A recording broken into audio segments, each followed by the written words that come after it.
करौली में मदन मोहन जी के मंदिर में झाड़ू का काम करते थे। उनका नाम था काले खां।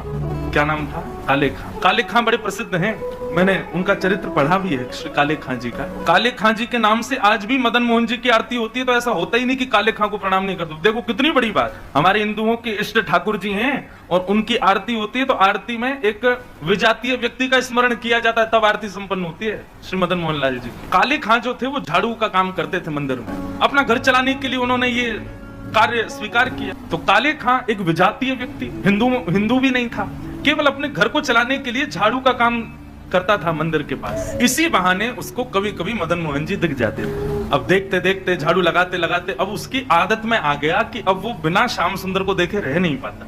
रोज मंदिर में जाता, झाड़ू लगाता और पीछे सीढ़ियों पे ही खड़ा हो जाता, अंदर तो जाने की उसको अनुमति नहीं थी। तो वहीं से भीड़ जब इधर उधर होती थी तो बीच में से थोड़ी सी झांकी श्री मदन मोहन जी की उसको दिख जाती थी, मानो उसको ऐसा लगता था उसका हृदय परम शीतल हो गया हो, परम आनंदित हो गया हो। धीरे धीरे भक्ति प्रस्फुटित होने लगी हृदय में। अब तो ये स्थिति हो गई कि मंगला में पहुंच जाता और शयन करा के घर आता था वापस। और इससे परिणाम ये हुआ कि पत्नी जो थी काले खां की वो बड़ी बरसती थी। परिवार के लोग उसको काफिर बोलते थे, बोले बताओ जन्मा हमारे कुल में, कभी खुदा को तो याद करता नहीं, वहां पत्थर पूजने चला जाता है, इस प्रकार की बातें बोलते। लेकिन उसको किसी से कोई फर्क नहीं पड़ता, वो तो और आनंदित हो गया। जब उसकी पत्नी उसके बिल्कुल विपरीत होती चली गई तो वो तो और खुश हो गया, बोले बढ़िया है, जो बीच में दोपहर में भोजन करने घर जाता था उसका भी मन नहीं करता मेरा, क्यों चिक चिक करेगी लड़ेगी मुझसे, इससे बढ़िया मंदिर में पड़े रहो। तो काले खां को तो और अच्छा लगता, पत्नी बेचारी ऐसी विमुख हो गई कि अब तो वो पूरा दिन ही मंदिर में ही निकालता। लेकिन काले खां की व्यवहार धर्म में एक पीड़ा थी कि उनको कोई संतान नहीं थी। घर परिवार के लोग सब उसको बहुत डांटते थे, बोले अरे तू खुदा को भजा कर, वो तुझको संतान देंगे, वो तेरे को बेटा देंगे, तू किसको भजने चला जाता है, खुदा को पुकारता ही नहीं है, इसीलिए तो तेरे बालक नहीं हो रहा। अब तो रोज की इतनी चिकचिक हो गई कि काले खां एक दिन मंदिर गया, मदन मोहन जी का श्रृंगार दर्शन कर रहा था, दूर खड़े खड़े बोले हे मदन मोहन लाल जी, मुझे पुत्र की कामना नहीं है, मुझे संतान की कामना नहीं है, पर आपकी भक्ति करने में, आपसे प्रेम करने में बाधा बनती है मेरे परिवार के लोगों की बातें, और वो बातें तभी खत्म होंगी जब मेरे घर एक पुत्र हो जाए। हे नाथ, मुझे पुत्र की कामना नहीं, मेरी कामना तो ये कि सब चुप हो जाएं और मैं आपकी भक्ति करता रहूं, इसके लिए आप मुझे एक पुत्र दे दो। देखो कितने बढ़िया ढंग से ठाकुर जी से पुत्र मांगा, और कृपा ऐसी हुई कि कहां परिवार के लोगों ने जब ज्यादा बोलना प्रारंभ किया तभी खबर आई कि काले खां की पत्नी जो है वो गर्भवती।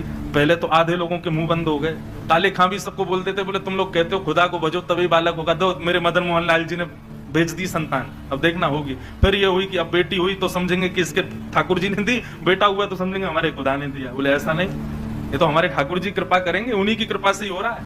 और काले खां के यहाँ पर एक पुत्र ने जन्म लिया। जन्म लेते ही महाराज काले खां बड़ा खुश, इसलिए नहीं कि पुत्र हुआ, इसलिए कि अब सबके मुंह बंद हो गए, अब मुझसे कोई कुछ नहीं कहेगा, अब मैं निरंतर मदन मोहन लाल जी का खूब दर्शन किया करूं। लेकिन हमारे ठाकुर जी सीधी सीधी जीवन जिए कोई, इससे ठाकुर जी को आनंद नहीं आता। हमें बिहारी जी बड़े चतुर हैं, खुद टेढ़े हैं तो इसलिए भक्तों का भी जीवन टेढ़ा मेढ़ा ही कर देते हैं। ये बात आप सबने अनुभव की होगी।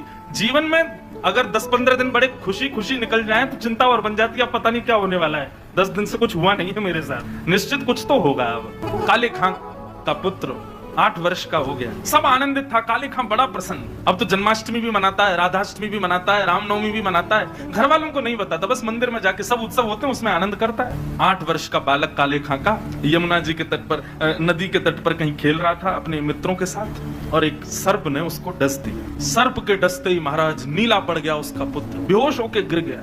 बालक दौड़े दौड़े गए काले खां के घर, काले खां तो मंदिर में था, उसकी पत्नी को जाके बताया।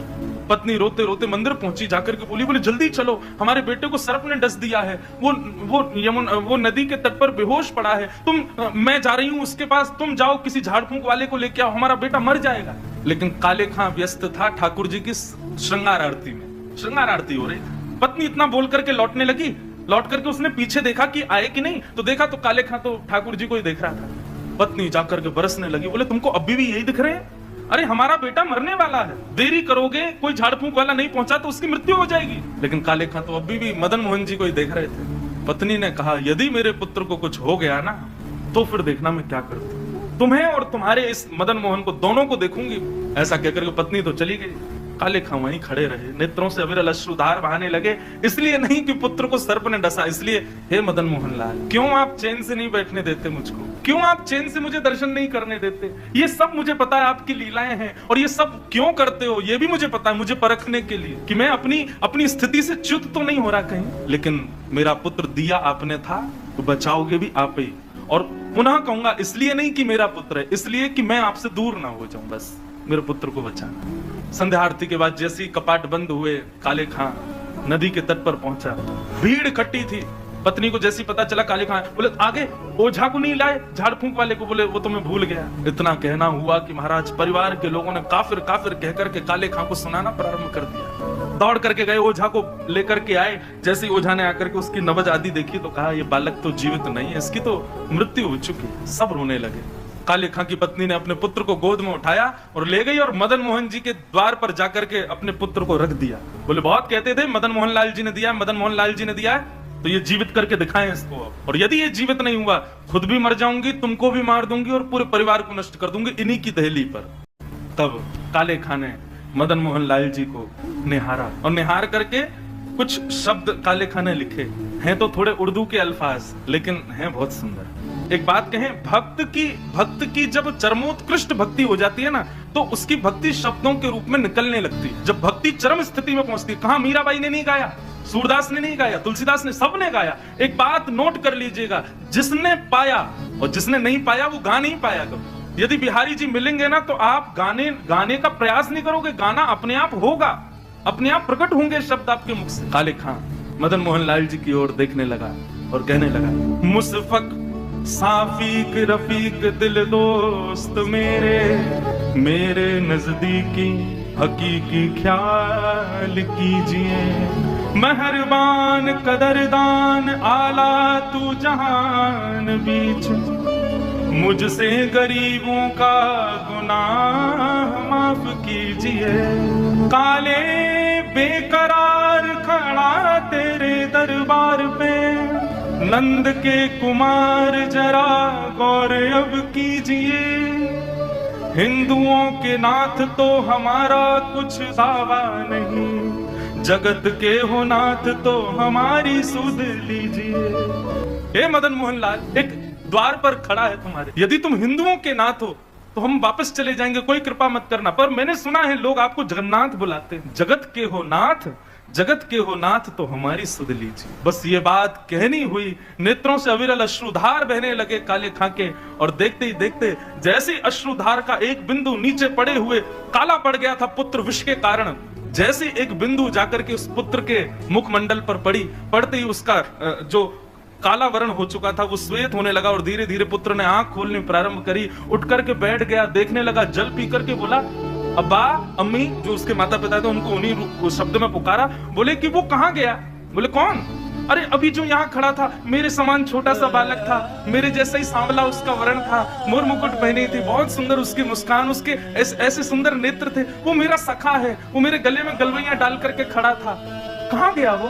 और ये भाव देखते ही वहां खड़े जितने लोग थे सबने मदन मोहन लाल जी को दंडवत प्रणाम किया।